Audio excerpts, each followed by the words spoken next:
We running? Yes, we are. Hello and welcome aboard another edition of the live, uncensored Gallant Says podcast, available wherever you get your podcasts, Apple Podcasts, Google Podcasts, Spotify, Stitcher, SoundCloud, or live on youtube.com/Paul Gallant, twitch.tv/Gallant Says. It is Thursday, February 2nd, 2023 at 6:44 p.m. Central Time. I, earlier this afternoon, went to the introductory press conference for now Houston Texans head coach DeMeco Ryans. And I got to say, I don't like that I'm saying this about a fucking introductory press conference, but I was really impressed by what I saw. Seriously, I was really impressed.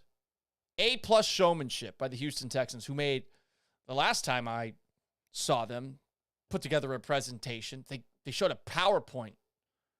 A fucking PowerPoint. It was an entertaining PowerPoint talking about potential look changes down the road.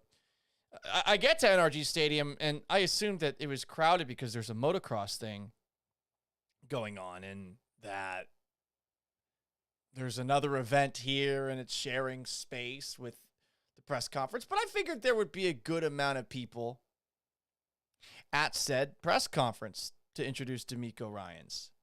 I did not think there would be as many people as there were. First off, just walking up to the Texans auditorium underneath the bowels of NRG Stadium.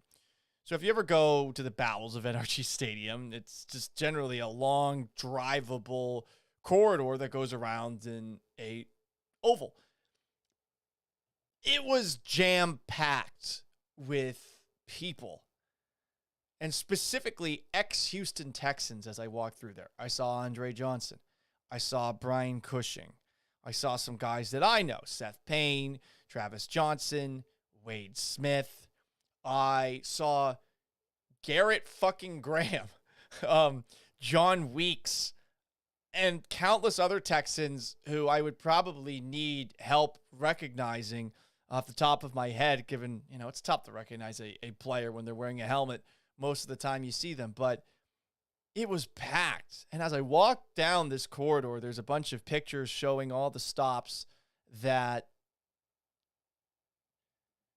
DeMeco Ryans made over the course of his career. Alabama, with the Houston Texans, as a player for the Philadelphia Eagles, as a coach with the San Francisco 49ers, and now here.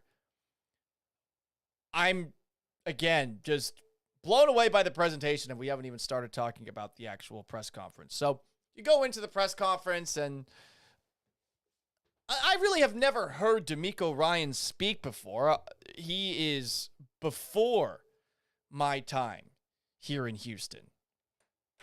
DeMeco Ryans was with the Philadelphia Eagles when I first started talking on the radio here in Houston. I got here really like the end of the 2011 season, and they barely let me on the radio at first on the weekends. 2012, he moves on to Philadelphia. So I didn't know much about him other than I know he was a really good linebacker for the team. I know that he helped me win a fantasy football championship through IDP back in 2006, my senior year of high school, because he had so many fucking tackles. He won Rookie of the Year that year as well. But I never heard him talk. I'd never heard him speak. I'd seen a couple of press conference clips from his time in San Francisco. We played some of them on my show on ESPN 97.5 and 92.5. But that's it. That's all I had. So I was very curious as to how my mind would react to whatever he had to say. So they're on stage after I walk around the auditorium looking for a place to sit because it was so fucking crowded. And it's Cal McNair on the left. It's DeMeco Ryans in the middle. And to the right, it's Nick Caserio, the general manager of the Houston Texans. And then they give introductory statements, blah, blah, blah, blah, blah. But then you hear DeMeco talk. And you could sense that this moment was surreal for him. He really was taking it in, and I started thinking about those comments that he'd made about this being a dream job via the written statement announcing that they'd hired DeMeco Ryans. The Texans email out these statements. And I remember looking with the side eye a bit at the idea that the Houston Texans would be his dream job. That's a natural feeling to have, I think, for me, someone who's covered this team. And sure, there were some good years, 2011, 2012, some above average years. 2018, strange start. They go on the 9-game winning streak. And then I left, and I wasn't here really for 2019, which ended horribly against the Chiefs, 2020, and most of 2021 when I finally, came back towards the very end of the year. So the idea that this is a dream job to me was fucking crazy, to be perfectly honest. But Ryan said it. It was a dream job. And even more strange, other than Nick Caserio not coming across as a robot or replicant from Blade Runner, was he was showing personality out here, and he seemed happy about the move. And you would think, okay, he's on his third head coach in 3 years as general manager of this team. We don't know the dynamics of who hired who. The only thing I know is that Nick Caserio said no to Josh McCown when it was presented to him. But that's it. I don't know if he picked David Culley. I don't know if he picked Lovie Smith. He seemed ecstatic about this. He was loose. He was making jokes. And he also brought up that at the very end of the interview that they did with DeMeco Ryans, who did this the same day as a playoff game for the San Francisco 49ers against the Dallas Cowboys, Ryan said at the very end of the interview, "This is my dream job. I want to be here." So who knows where it goes from here, but he clearly wants to be here. I had joked on the radio the other day, is this a stepping stone job for Alabama when Nick Saban eventually steps down? Because he is from Alabama. He played at Alabama. But he wants to stay here. And when you looked over to the right side of the auditorium, where you saw all of these ex-Texans players sitting, cheering him, 4 rounds of applause over the course of this press conference, not just when DeMeco first entered the room and sat down, but a couple of times during his press conference, they stood up and they started cheering, and you could tell he's got a strong relationship with just about all of those guys. I know Seth Payne, who I used to host a show with over at 610 back in the day, has said it a couple of times, but as I listened to him, and again, it's a press conference, he could not have come across more genuine, not like a hardo. He really impressed me. He just felt authentic. It's about time we have someone authentic. I liked Bill O'Brien at first, and I found out over time that maybe he wasn't as authentic to the public as he was behind closed doors. And you could always get a sense of that temper raging behind him when he spoke. But with Ryans up there, you felt pepped up. You felt excited. He gave a little pep talk at the end of his opening statement to the players who were there to get them revved up. And if that's a sense of what he's going to be telling these guys on a regular basis, I love it. He brought up teaching when he was asked about assistant head coaches. And this was probably the thing that I was intrigued by the most from the press conference, because they still need to get an offensive coordinator, defensive coordinator. And he mentioned he's looking for diversity. And for a second I saw that and I was like, oh God, okay, what are we talking about here? It's my natural reaction. But he was looking for diversity and experience as far as what the Houston Texans had as their coaches across the staff. He wants guys who are young, who you would think there would be a lot of guys like that on a coaching staff of a first-time NFL head coach, young guys who are trying to prove themselves. But he's talking about older guys too, potentially being brought in. And he said, there's no fucking ego here. He didn't say fucking. I said fucking. No ego. That's nice to hear. And he also said this, and this is really, I think, important. We want people who are going to coach positively. That's the way that players are these days. The younger generation is generally going to ask why or say shut the fuck up to somebody who confronts them. Positive energy and energy. We are not going to tolerate energy vampires on that coaching staff. Thank fucking God. I mean, what were David Culley and Lovie Smith if not energy vampires? Nice guys, sure, but just energyless. Maybe that's a byproduct of age. DeMeco Ryans is 39. Those two are in their 60s. And maybe hiring assistant coaches that are a little up there in age, you're not going to get the same kind of range of energy. But I loved hearing that. I also like that he mentioned that he's learned something from every single coach that he's played for and worked for. And we're not just talking all the way back at Alabama. He did not have Nick Saban as his head coach at Alabama. I think it was Mike Shula at the time. I could be wrong. He talked about Chip Kelly, the ingenuitive things that he tried to bring into the NFL, which a lot of people kind of resisted. Kyle Shanahan, some of the things that he has been doing as a coach to make things as really, I think, efficient, productive as possible in offenses that haven't featured the best quarterbacks over the course of his coaching career. Gary Kubiak, who had his own style of doing things, and obviously he and Mike Shanahan were pretty damn close to one another when Shanahan was the head coach of the Broncos and Kubiak was his offensive coordinator. And, you know, that's where some of that Kyle Shanahan mindset comes from, of course. This is a guy, though, that's been around a lot of good spots. As Waka Flocka Bucks brings up, forgot he played for Andy Reid. Yeah. I mean, it's been a very interesting path for DeMeco Ryans before he got to Philadelphia and before he obviously came back here. But in Philadelphia, you're right. Like he worked not just with Andy Reid for, I think it was just 1 year, his first year there, 2012, but also 13, 14, and 15 with Chip Kelly. I think he was there before Doug Peterson, so no Doug Peterson carryover. Trying to think of other things off the top of my head. I don't know where the fuck my notebook went. There it is. All right, what else do I have here?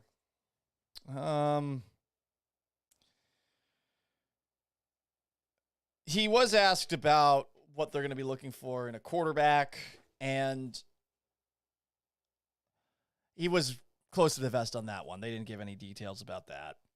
That one was a little bit frustrating, but I think we all understand that they're going to probably be very quiet when it comes to what they do at quarterback. I think they want people to think they might go after a veteran, especially with that number 2 overall pick. It doesn't really make sense to tip your hand as far as what you want to do with that 2nd overall pick. But the amount of times he said H-Town and talking about how he wants these guys on and off the field to make the city proud. Like, I feel fucking lame. I feel lame right now. Here I am looking at a press conference, getting excited about it and happy about it. I'm the rain-clouded negativity. I'm generally an asshole when it comes to talking about this stuff. And I shit you not, I am legitimately impressed by what I saw. Legitimately impressed. It's a fucking press conference. But it was a great press conference. And I mean, look, this is an organization that's irrelevant largely and doesn't have the biggest fan base and has a pretty depressing history, especially of late. Like, they haven't done anything since they came into the league about 20 years ago. Still, though, you know, there's this idea that this place was a bad job, that there's no culture here, there's no history here, and yet, I mean, you have at least 20, if not more, ex-Houston Texans sitting there for that press conference, and all of them seem to be reinvigorated by the fact that this guy's back. And you know, who knows where any of this goes from here. All I can say is I'm just really impressed by what I saw today. And I'm excited, and I really want to know what happens next. It's going to be really interesting. Joe Brandon brings up DeMeco Ryans once had 25 tackles in the game against Arkansas. Roll damn tide. Yeah.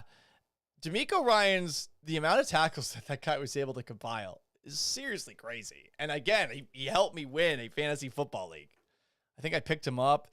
My team was auto-drafted, which kind of makes me a little bit embarrassed that I actually won the league that way. That means the computer knew better than I did. But, man, he was a great tackle racker-upper. And I think just hearing him talking about getting into a mindset of teaching started as a player. He mentioned two guys in particular. First, he mentioned Brian Cushing. So, Brian Cushing gets drafted. I want to say that was 2009. It might have been 2010. And DeMeco's been there for a couple of years.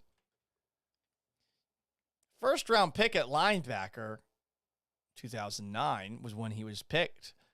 If you're DeMeco Ryans, even if you're playing in like a 3-4 defense or something like that, generally, most NFL players aren't going to look at a slightly younger player and think to themselves, I want this guy to be the absolute best player I can. That's not what you think about. You want to keep that guy from taking your job.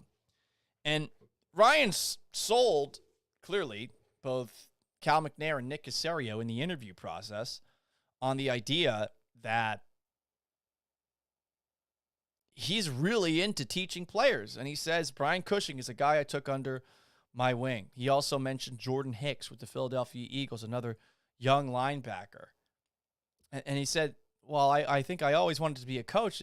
That idea of developing players really took root there. And you saw it with Fred Warner, too. As far as middle linebackers, I mean, if you're Christian Harris with the Texans right now, you got to be fucking thrilled that this guy's coming in and this guy's going to be running the show really soon. Because of that track record, whether as a teammate or as an actual coach, he has done a damn good job. Some comments on twitch.tv/Galan says from Behan and Paulie, what up? You couldn't get any questions in. I didn't know what to ask. All the questions I thought that were important were being asked. Waka Flocka Buck said all the other reporters were asking lollipop 3-part questions. Yeah, there were some long questions that definitely felt like they were statements that were trying to impress DeMeco Ryans before actually asking the question. It's something I've become a little bit reticent of when I'm at a press conference situation like that. I didn't really know what to ask DeMeco Ryans other than what's the process going to be like for looking for coordinators and assistant coaches. And somebody else asked the question, and he gave a pretty interesting answer, I thought. You know, we're looking for diversity of experience, and we're looking for people who have no ego and guys who are not going to be dicks. You love hearing that. That's what all coaches should be. That's what the best bosses generally are. Yeah, maybe tough love every now and then is good. And he did mention you have to know the line to cross as far as like when you're being too tough and when you maybe need to show a little bit of love. But there were so many moments in this that I was impressed by. And I got to say, too, for those who don't like Nick Caserio seemed very happy up there. I mean, I think he feels like he nailed the hire. And that he has a, at the very least, from the get-go, relationship that's not the fucking disaster that Rick Smith and Bill O'Brien was destined to be, and Bill O'Brien and Brian Gaine was, and you know, obviously everything that you saw after that when Bill O'Brien had absolute power. You want to have a collaboration. Caserio talked about wanting to collaborate with folks, and it does, from this, again, setting, feel like maybe that's something that'll happen. I have never seen Nick Caserio act like a normal human being in a press conference setting before. He seemed so loose up there. And I think that's massive, too. How do you operate as a general manager when you're on your third coach in 3 years? And I do think it lends some credence to the idea that maybe Caserio didn't have as much say in hiring the last couple of coaches as some Pointed him out. Waka Flocka Bucks asks, how did Hannah look? How do you think Hannah looked? B. Hannon on twitch.tv/Gallant says, Sanchez and Cushing drafted the same year. I thought, man, what a team those USC teams were. That would be a good 30 for 30 as well. Those mid to late 2000s USC teams. I don't think they've done one. I already have a title, The Trojan Horse. What went on inside the USC football program. 30 for 30, presented by ESPN. As far as other overall thoughts, and we have a lot of people in here, both on youtube.com/Paul Gallant and twitch.tv/Gallant says. What other notes do I have? When he was talking about what he's looking for from players, you want to have somebody who is going to be able to light a fire under players' asses. And he said, we want smart players. Thank fucking God. You don't want dumb players. But he also mentioned the word swarm. I don't know why that word jumped out to me, but that is what I would like to see from this Texans defense, which is something that you don't really see of late, except for from a Jalen Petrie. E315-702 on twitch.tv/Gallant says, Paulie, on that Kool-Aid, yeah, I drank all the Kool-Aid. I am drunk off the Kool-Aid. I am drunk. Not actually drunk. I haven't had anything to drink yet. I don't drink during the week. Only on the weekends. But, yeah, I'm drunk off the Kool-Aid. That was a damn good press conference. And, I mean, shit, the last two things I've seen, they had a great presentation, a power fucking point presentation of the uniforms that they are potentially going to release in the near future. And then they have this. And I mean, God, I don't know how you couldn't be happy if you were sitting there. If you were there, you would have had a shit-eating green like me the entire time. And I'm a skeptical asshole, you know? A315 says the flavor is battle red. Yep. B. Hannon says he kept saying H-Town. Yes, he did. And whether that's shtick or that's actually how he feels, it does feel like he's a part of this. And if you want to go back to the PowerPoint presentation that they had, and they showed like, hey, these are the things we're looking at when it comes to changing the image up and everything like that. It's consistent. They are definitely aware of the fact that they have not seemed like a Houston sports team. They have just been a team that plays in Houston. Oh, here's another one. Okay. So I think he might have been a part of the 49ers scouting process because he mentioned Derek Stingley Jr. as someone that he had actually taken a look at, I guess, leading up to the draft process before last year's draft. I wonder if he's one of those guys that likes to just sit in on things and perhaps pick it, just learn by observation. He mentioned Jalen Petrie, who he said he hopes continues to fly to the football. And I think that goes back to earlier in the press conference when he was talking about swarming. And he also mentioned Christian Harris. I mean, he mentioned all the correct guys on that defense that you should be excited about. And those are the building blocks. We'll see if a better scheme can get more out of Derek Stingley Jr. I think a lot of people were blaming Lovie Smith for Stingley's struggles. I know he's obsessed with that cover 2 defense. I do still need to see it on the field. And there were some glimpses, but I don't know. It wasn't a great rookie season for Derek Stingley Jr. Todd the Show says on twitch.tv/Gallant says, embracing H-Town instead of Texas seems like a wise move from a marketing standpoint. Yeah, and they were very aware of that. During that presentation that they gave a couple of weeks ago, they brought that up several times. E315 says, DeMeco has always seemed likable on twitch.tv/Gallant says, I wish him well. Where are the YouTube commenters at? YouTube.com/Paul Gallant. This is the most people I think I've had in this chat before. Other things that I saw at the press conference, I'm trying to think off the top of my head. The dream job thing is very exciting, and just the actual presentation of itself, again, I got to get over it. You know, I don't think it's right how excited and how happy this press conference made me. Ugh. It's weird. Kind of gross.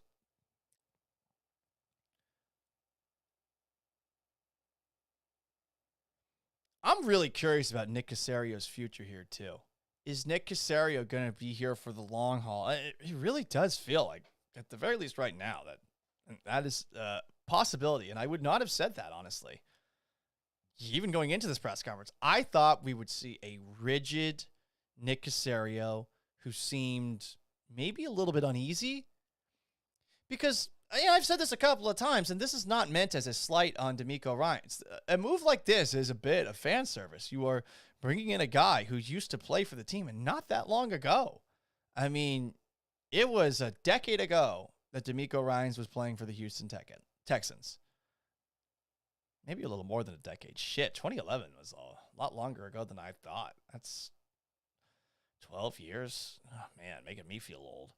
But to come back to the organization that drafted you this quickly and to be a head coach, and you played here, and you played well here too. Like, this is a rare circumstance.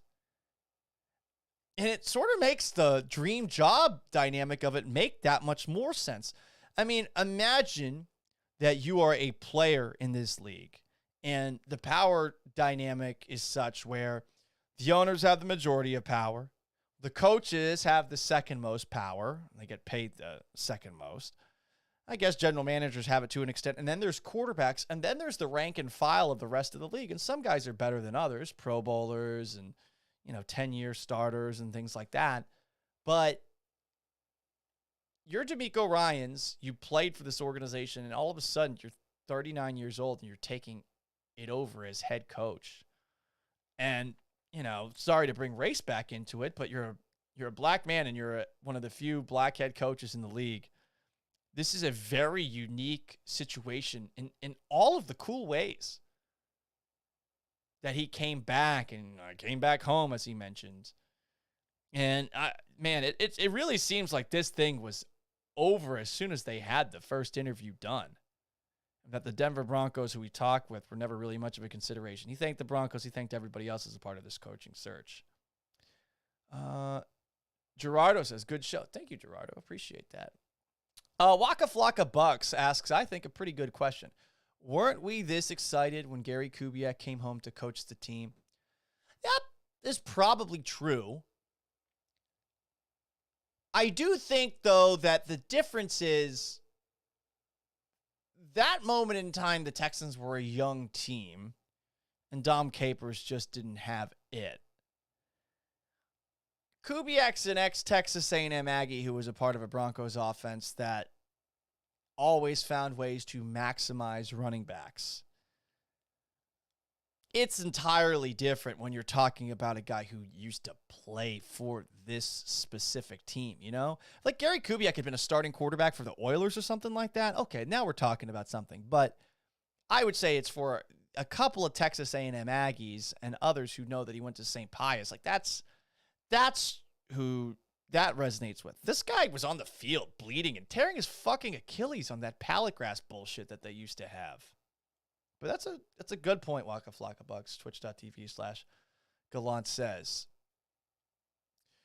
Do we really know what DeMeco is as a head coach, asks B. Hannon at twitch.tv/Gallant says. No, we don't. And it's going to take some time for us to figure that out.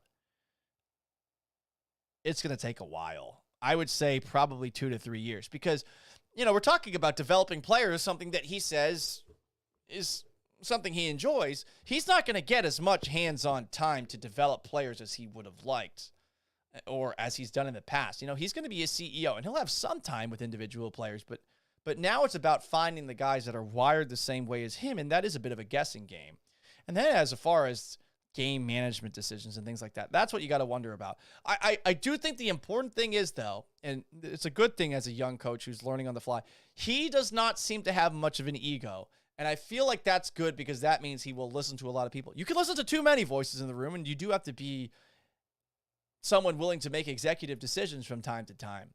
But I feel like there are a lot of good traits that he carries. Again, I'm only seeing them at a press conference that lend themselves to being a good head coach.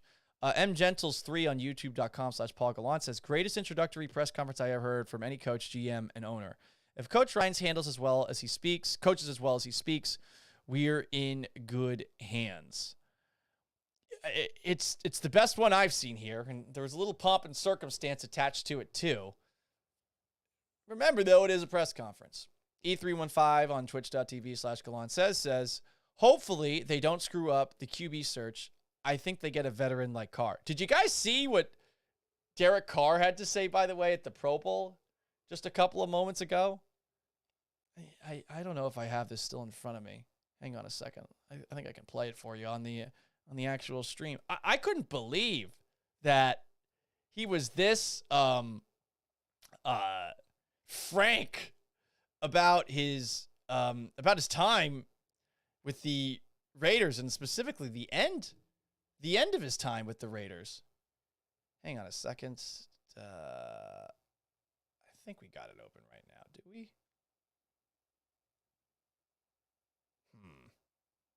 There we go. Okay, hang on a second. On passes in Vegas.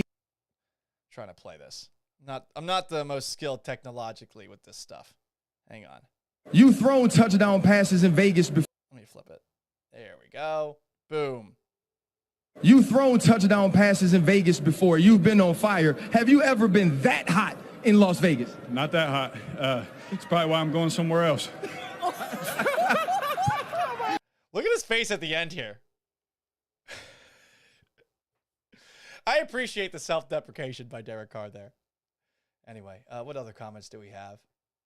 Twitch.tv/Gallant says, and Fuentes Respecter says, I went to St. Pius. He is a hero over there.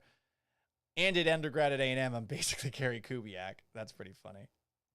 Efrod, youtube.com/Paul Gallant says, honestly, I shed a couple of tears when the IG happened. Yeah, I can see how that would happen. I'm an emotional person. I can get caught up in this shit pretty quickly. So I'm going to fully admit, like, this is a lot of Kool-Aid that's been ingested in my system. And I don't feel right being this optimistic and positive given my general skepticism and cynicism when it comes to football. He continues saying, I shed a couple of tears, Efrod, on youtube.com/Paul Gallant. I shed a couple of tears when the OG Texans were up on stage. Bring back Bulls on parade, DeMeco. Well, yeah, I think the natural next step is that J.J. Watt's going to sign a one-day contract and retire with the team. Like, that is definitely going to happen in the next couple of weeks. 100%. And if it doesn't happen, Texans PR, you can pay me. You can pay me. I'll help you guys out. But that has to happen. Absolutely has to happen right now. You got to keep this positive momentum going. You must. So yeah, I'm all for bringing back Bulls on parade and that awesome defense that you saw in 2011 and in 2012. Twitch.tv/Gallant says Tom Brady is next. Hot and sweaty Halo. Do you think the Texans have a better season next year than the Broncos with Sean Payton? That is a good question. Look, there's a long way to go for this Texans roster to get back to where they used to be. And while Russell Wilson clearly has, I think, some limitations in his game that he didn't have 3 to 4 years ago, that is a guy who has been a plus quarterback, if not a great quarterback in the league before.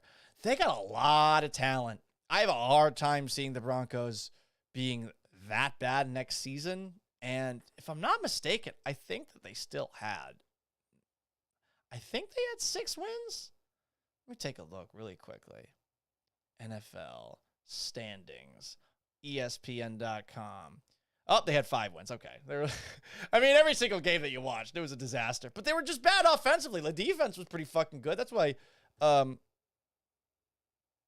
Ejiro, that's why he was getting so many looks. The defensive coordinator for the Broncos is, interviews and such. But I think that the Broncos are going to be better next year. The problem with the Texans is you need interior line help. You need playmakers at wide receiver. I imagine Brandon Cook still wants out. He doesn't want to be a part of a rebuild. You need defensive linemen, period. You need defensive tackles, too. Reflect the sun. Face turquoise covering eyes. 5-12. Yeah, I think all the Seattle people are pretty enthused with what happened in Denver this past season. I wonder if Sean Payton's going to throw Russ under the bus the same way Russ was trying to throw Pete Carroll under the bus at the end of his time in Seattle. What other comments do we have? B. Hannon, 2011 Texans roster. He writes, was sick. Antonio Smith was underrated. Yeah, Antonio Smith had a very good season. I'm going to take a look back at the Houston Texans stats from the 2011 year, because I remember I got there, and when I got there, I think it was right. What happened? 2011. Okay, so I came to town the week that they played the Tennessee Titans. So they were 3-3 at the time. And I remember my mom and my stepdad, who were there and were helping me like buy a car and find an apartment, they wanted me to go to watch Joel Osteen in church. And I was like, abso-fucking-lutely not. I have work to do, which is the first time I've ever been able to use the NFL as an excuse to get out of doing something I didn't want to do. And man, sometimes it's great. Yeah, I got to watch some football this weekend. Yeah. Got to say, it's going to be, 3 to 4 hours in the stadium, an hour to get there, an hour to get out. It's a long day. So I remember watching that game, and I remember the first couple of games that I saw them play.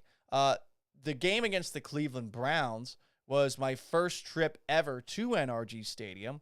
And I remember the game against the Bucs. That's the game where Matt Schaub got hurt before their bye week, because I had to watch that game in my apartment complex's gym, because your boy got so absolutely hammered at Drink Houston. This was my first time hanging out with Josh Innes and Jilly and Ben Nance, who you might remember as the producer of JNR on 610 way back in the day, and a bunch of other Houston radio folks, Caden from 95.7 and PK from 95.7, and I got annihilated. Like, it's the drunkest I've ever been, to the point where I drove home, and I didn't drive home. I took a cab home, and this was before Uber, and I puked in the cab. And I remember this because I had a charge for like $130 the next day, and I was like, what the hell happened? And they took like the old school. This was the old school way of taking a credit card, where they had like one of those these like yellow pieces of paper, and they'd punch it down. And taxi drivers in Houston used to be giant assholes when you didn't have cash on you. Like, they'd sometimes make you stop at an ATM and wait for you to withdraw it. So I puked in the cab. I'll get to the story about the Texans game in a moment. I get out and I walk up to where my apartment is, and I couldn't find my keys. And I'm like, oh shit, I'm locked out. Well, I'm going to have to wait until tomorrow morning for the leasing office to open up to get a spare key. So I'm looking around. It's a nice, pleasant night in,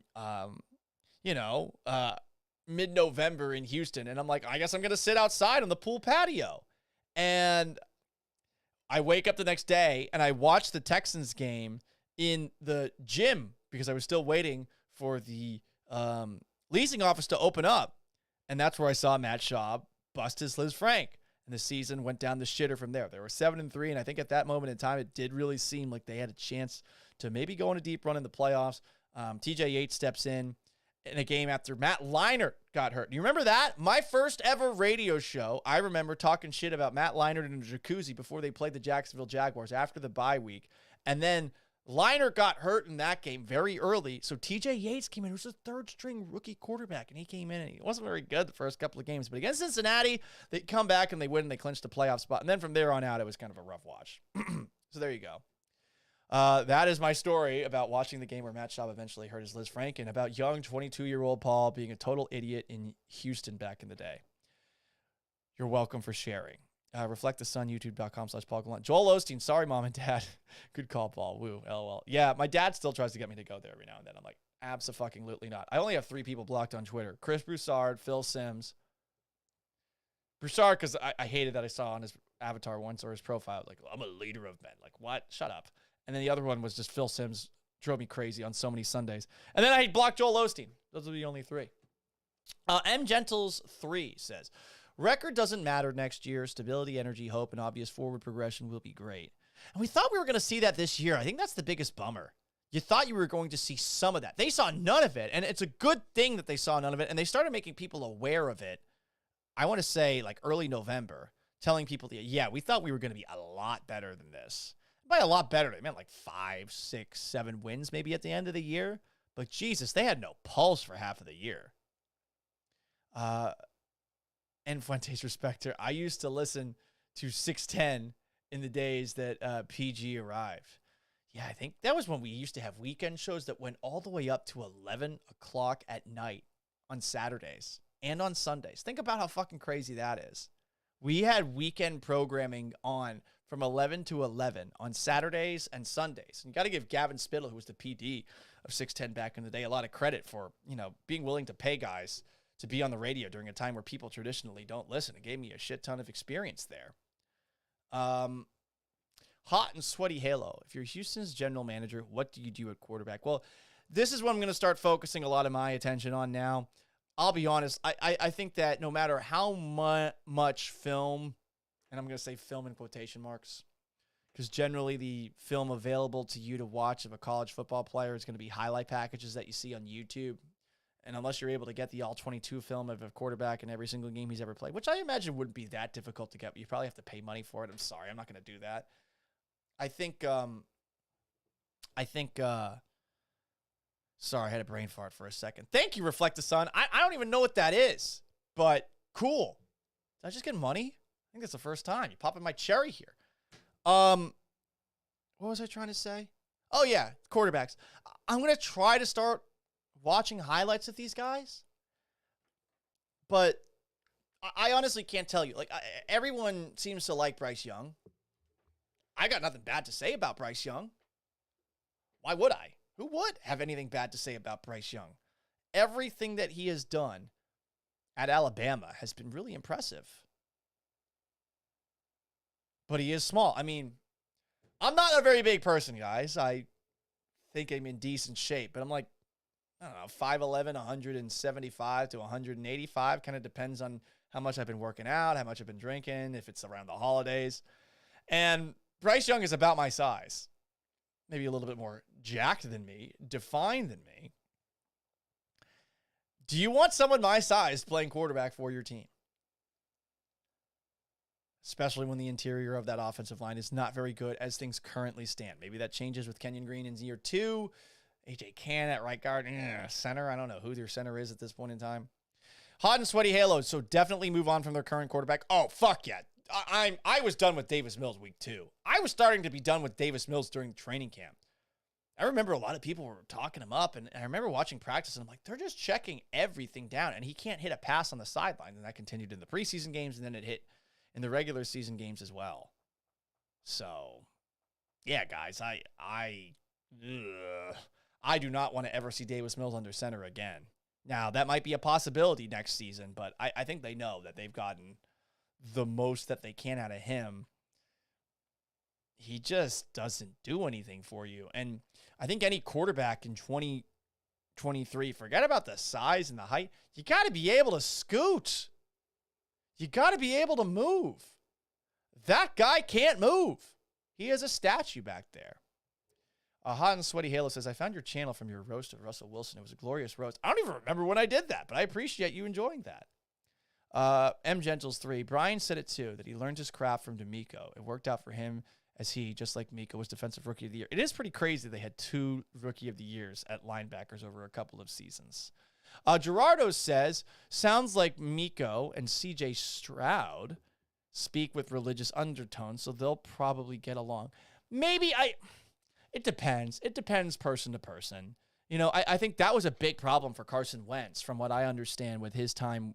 He was insufferable with his pushing of religion on people, which is, I know in the eyes of some who actually are religious. I grew up religious. I was raised Catholic, and I used to go to church every single Sunday. I used to be very religious. Things have changed. I don't want to bore you with that story. But for some people, when you're trying to get in their face about being religious, it can be a turnoff. I think the reason the Clemson football program works the way that it does in college is because there are a lot of people there who are religious and who see eye to eye. And I guess it builds some camaraderie there, but that's a big part of Clemson's recruiting. I think it's kind of cheating, but hey, if whatever works, you know. B. Hannon, twitch.tv/Gallant says Mills blows. Yes, we're done with Davis Mills. We're done with Davis Mills. And Fuentes Respecter says, bring back the Crusades. Don't try to get me down a historical tangent. We got a ton of people watching. I do not want to scare them off with all my weird references and massive amounts of ADD. Don't want to do that. I'm trying to think of what else I've got. I feel like I've exhausted everything. So if you guys got a couple of comments or questions, I'll give you about 2 minutes to squeeze them in if there's anything else that you want to talk about. But all in all, this was, I thought, a really impressive day for the Houston Texans. Who would have thought? They have done, I think, a really good job over the last couple of weeks in terms of proving the perception of them is wrong to an extent. And sure, they're not a winning football team. Sure, there's a lot of things to think about with this organization about what they've fucked up with over the last 3 years and hopefully have learned from and never will make the same mistakes again going forward. But I really liked what I saw today. I'm really excited about DeMeco Ryans. It's a press conference, but how could you not be? Hot and Sweaty Halo asks, what's a take you have on the NFL that nobody else has? Let me think about this one for a second. There are a lot of opinions I have that people do share. I'll be honest. I hate sliding. I hate it when quarterbacks slide. I think it's bullshit. I get it. They're protected, but if a player is running full speed at you, already in the back of his mind as a defensive player, thinking that he's got to be careful in case this guy slides, and then the guy all of a sudden slides. Like, it's not the Matrix. It's not easy for these guys to pull up when they're running full speed at a quarterback, and it puts defenders at a disadvantage that the quarterback can slide, because if the slide happens, the defender has to kind of sit back a little bit when it comes to a quarterback scrambling. So you could stop that quarterback maybe a yard early or something like that if you go low and while the quarterback slides, you hit him. But the quarterback gets an extra like 2 yards out of a slide now. Like, imagine you're just running forward and you launch yourself forward. You get a little bit airborne, and you go like 1 to 2 yards. It's like 2 extra yards, and you're not allowed to hit a quarterback while they do that. Like, if you get really good at sliding, and again, that is a bit of an art, but if you get really good at it, like, a defender has nothing to do there. And I think sliding should be illegal. I think if you're going to give yourself up on a play, you have to sit down on the ground and like curl up in the fetal position. But even then, that lends itself to danger. I guess, I don't know. I would like to get rid of sliding. Ducking out of bounds kind of annoys me too, but I get it. Stopping the clock and all that. So I hope that's a good enough take for you. A take on the NFL that nobody else has. I'll reflect this on youtube.com/Paul Gallant. The Texans should have beat a lot of good teams late in the season, a good draft, and wow, this could be a big turnaround over the next few years. Yeah, I wouldn't make too much over those games. I feel like those teams played down to the Texans. I don't think that was a matter of the Texans playing great. I don't. Hopefully I'm wrong, but I don't think it was that. First time I heard someone say the NFL should have robots or AI refs from the sky. Is it time to leave penalties to Chat GPT, so to speak? No, I don't think we go there yet. There are some tricky nuances when it comes to some of the technology that's being added into the NFL. Like, say, take the chips that are in a football now. Say you think you know where somebody is when they get tackled. Well, you kind of do. You don't completely know. You kind of know where they are when they get tackled, but you don't know when their knee hits the ground where the football is going to be. You know, like, there's no way to prove in the chip where the player is when the knee goes down. So that's an extra complicated layer that makes it so it's not like what you see in tennis when a ball is on the line. Like, they don't have things that exact. You just know where the ball is thanks to that. So maybe you have a good idea about whether or not a football broke the plane, but when was a knee down? When was an elbow down, etc. M Gentles 3. Nobody's had any oomph since OB brought this team to a dumpster fire. Yeah, you're right. Caserio walked into a wreck. Incredible tension from every direction. This was his first widely applauded win. Happy guy. He should be, and he did seem very happy up there. It seems like there is an actual rapport between Caserio and Ryans. And I said it a little bit earlier in this, and I'll say it again. The fact that they have somebody with energy and that DeMeco Ryans brought up that We don't want any energy vampires in here. I love it because that's what David Culley was, and that's what Lovie Smith was. You need some pep in your step. I think you're getting that with DeMeco Ryans.